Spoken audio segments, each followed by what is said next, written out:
Nobody noticed when you stopped trying. And that's when you realized how replaceable you felt. Not your friends, not your family, not the person you've been quietly holding together for months. You gave and gave. And somehow, the more you gave, the less anyone seemed to see you. That's not a coincidence. In the next few minutes, I'll show you exactly why this keeps happening and how to stop feeling invisible without becoming cold. There's a particular kind of loneliness that doesn't look like loneliness from the outside. You're present. You show up. You remember birthdays, check in after bad days, offer help before anyone asks. And yet, you feel like a ghost.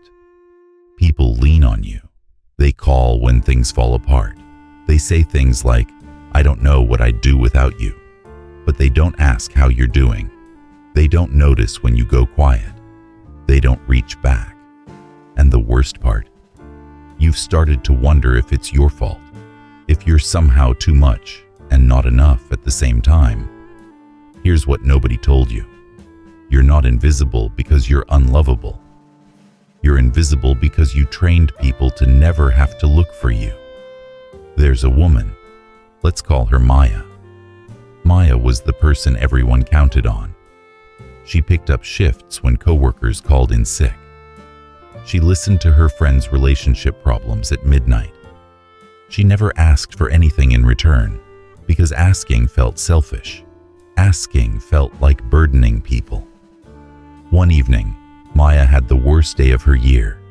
Job rejection, a fight with her mom, that specific kind of exhaustion that sits behind your eyes.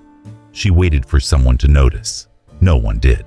So she texted a friend, "Hey, hard day. You around?" Her friend replied, "Oh no, what happened?" And then spent the next 45 minutes venting about her own week. Maya listened. She helped. She said, "I'm sure it'll work out." And then she sat alone in her apartment and thought, "Why does no one ever actually see me?" The answer wasn't that people were cruel. The answer was something much harder to hear. And in a few minutes, I'll show you the small shift that instantly changes how people respond to you. Psychologists have a term for what Maya, and maybe you, are doing. It lives inside attachment theory, and it's called anxious self-erasure. It works like this. Somewhere, early in life, you learned that love was conditional, not necessarily because someone told you that directly. Maybe it was subtler. A parent who only lit up when you performed well. A household where emotions were too big and too inconvenient. A childhood where the safest version of you was the helpful one, the easy one, the one who didn't need anything. So you adapted. You became the giver. Because giving felt safe. Giving felt like a way to make yourself needed. And needed felt close enough to loved. But here's the psychological trap hiding inside that strategy. When you never receive, you break the relational loop. Relationships are built on cycles of giving and receiving, vulnerability and response, need and care. When you only give, you interrupt that cycle. You become a one-way mirror. People can see themselves in you, but they can never quite see you. And over time, people stop trying to look. The neuroscience of being taken for granted. There's research on this. Studies in social neuroscience show that the human brain is wired to notice inconsistency far more than consistency. When you're reliably, consistently available, when you always respond, always show up, always sacrifice, your presence stops registering as something meaningful. Not because people don't care, but because the brain treats consistency as the baseline, as background noise. Think about it. You don't consciously notice your chair holding you up right now. It's consistent. It's always there. That's what overgiving does. It turns you into furniture. The people in your life aren't bad people. They're just human, Their nervous systems have categorized you as stable, and stable things don't require attention. Think about the last time you went quiet. You didn't reply immediately. Maybe you were exhausted, maybe overwhelmed. Did anyone check on you? Or did they just assume you were fine? Because you're always fine. That assumption didn't come from nowhere. You trained it into them. And right now, we need to talk about why. The performance of low maintenance. Here's where it gets psychological in a way that might sting. Overgivers don't just give because they're generous. Many overgivers give because on some deep level, they believe they are not enough on their own, that their presence alone isn't worth staying for, that they have to earn their seat at the table.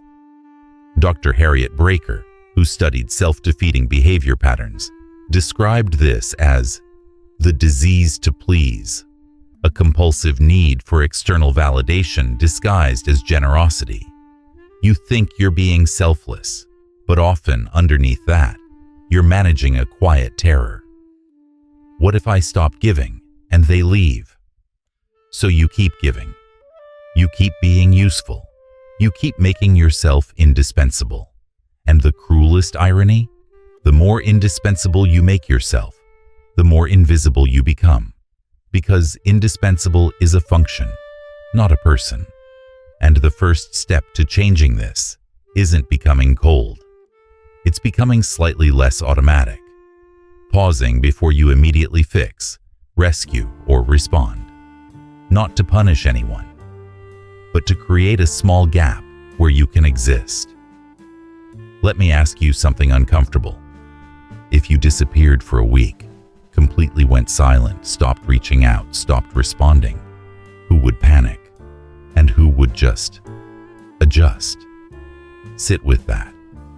Because the people who would panic are the ones who actually see you. And the people who would adjust, they were only ever seeing what you did for them. That's not a small distinction. That's the entire architecture of how your relationships were built. And you built it. Quietly. One unanswered need at a time. What overgiving signals to others. This is the part no one talks about. When you consistently abandon your own needs to meet someone else's, when you never push back, never express needs, never create friction, you send a subconscious signal. You signal that you don't believe you're worth protecting. And people, not consciously, not cruelly, but instinctively, take their cue from you. Relationships are mirrors. If you treat yourself as secondary, as someone whose needs don't deserve space, others will reflect that back to you. Not because they've decided you don't matter, but because you've never shown them evidence that you do. In attachment research, this is called deactivating the care-seeking system. You've learned to suppress your own bids for connection so effectively that people around you don't even know a bid is possible.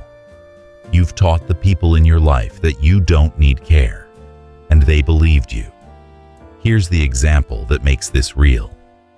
Imagine two people both having a terrible week. Person A texts their friend, "I'm struggling." Person B says nothing, just keeps showing up, keeps functioning, keeps giving. Who gets the care? Person A. Every time. Not because person B matters less, but because person B never filed the request. You've been person B your whole life, and somewhere deep down, you knew. You just told yourself it was noble. Be honest.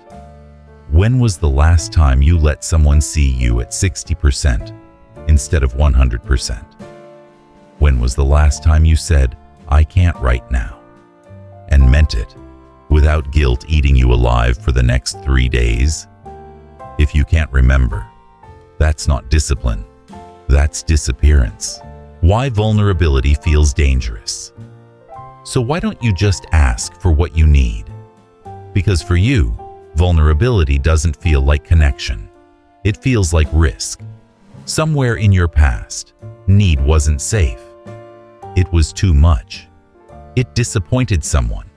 It pushed people away. So you built a fortress out of being useful.